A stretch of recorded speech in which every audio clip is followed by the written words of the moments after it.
Olá, meus queridos alunos, eu sou a professora Elaine, aqui do povoado Conceição, sou professora de artes de vocês, assim como meus companheiros Antônio Valdemar e Maria de Fátima, que são lá de São João da Canabrava.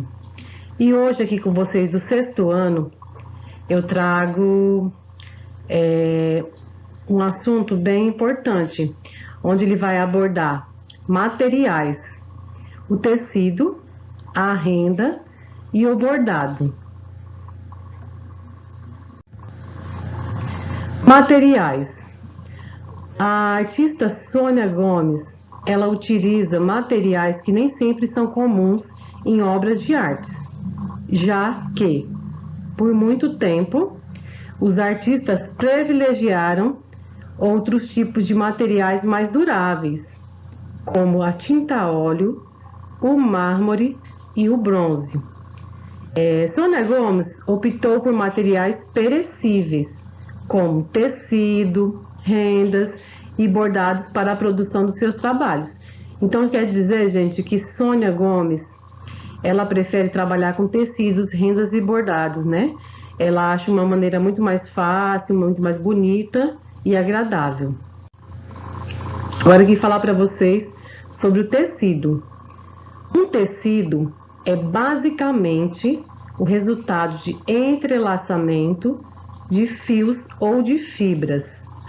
Hoje, existem muitos processos mecânicos e automatizados para fabricar os tecidos, mas a forma mais tradicional é produzir manualmente com a ajuda de um tear. O tear é um aparelho feito de madeira. Para criar a estrutura do tecido, um conjunto de fios do mesmo tamanho é preso e esticado longitudinalmente no tear. Assim, forma aquilo que chamamos de urdidura e a trama. A trama é o entrelaçado do sentido transversal da urdidura, assim dando origem ao tecido.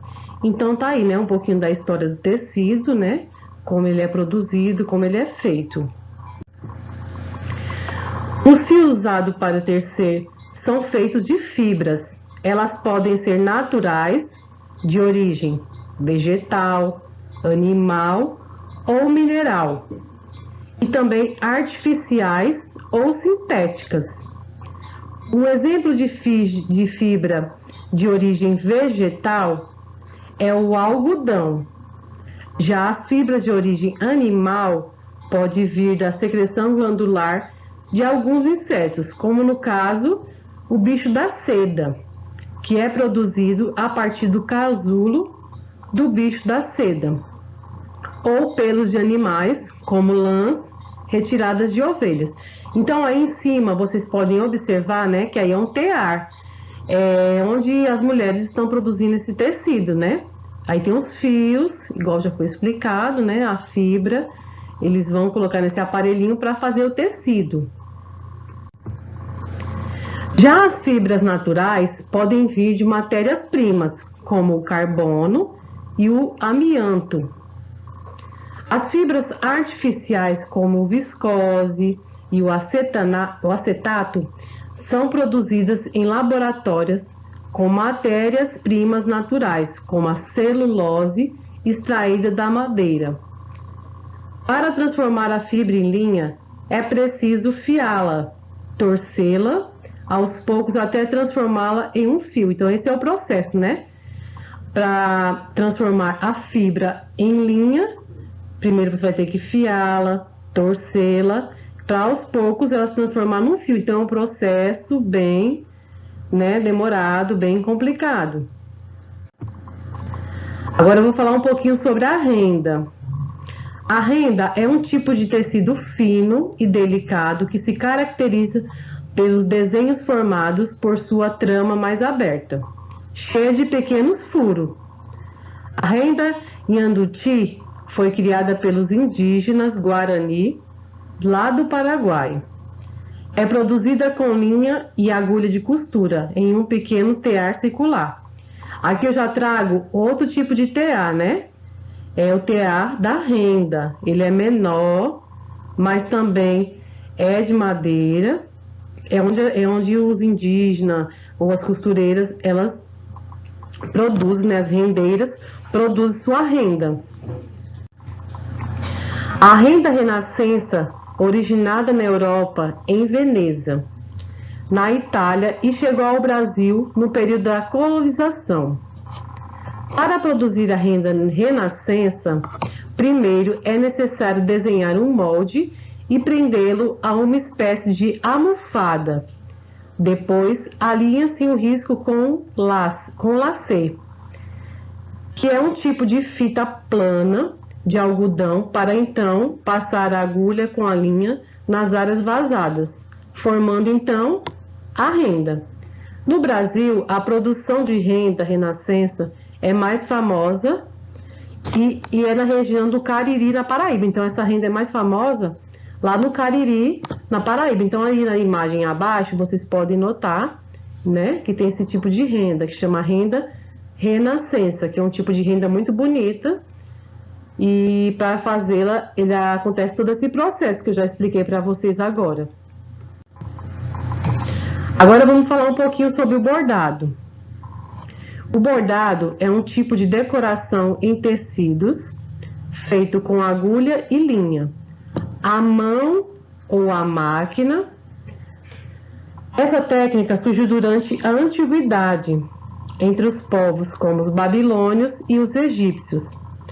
O seu objetivo era de ornamentar as vestimentas, no caso, suas roupas. Na Idade Média, tornou-se bastante popular na Europa. Então, o bordado, né, ele pode ser feito à mão ou à máquina. Ele tornou-se popular na Idade Média e mais especificamente lá na Europa. O bordado tem conquistado cada vez mais espaço entre os artistas contemporâneos, que muitas vezes se apropriam de elementos desse produto. Aí tem um exemplo aí, né? Tem essa imagem onde esse bordado está feito na máquina. Vocês podem ter certeza que aí na casa de vocês tem várias coisas bordadas à máquina ou à mão, né? Agora, gente, eu vou falar um pouquinho sobre a biografia de Sônia Gomes, que é essa artista maravilhosa que faz esse tipo de bordado, de renda. Então, Sônia Gomes, Caetanópolis, 1948. É uma artista plástica brasileira, nascida no importante centro de produção têxtil nacional, convive desde a infância com os ofícios da costura, por proximidade com sua avó materna. Então, quer dizer que ela aprendeu o que sabe com sua avó materna.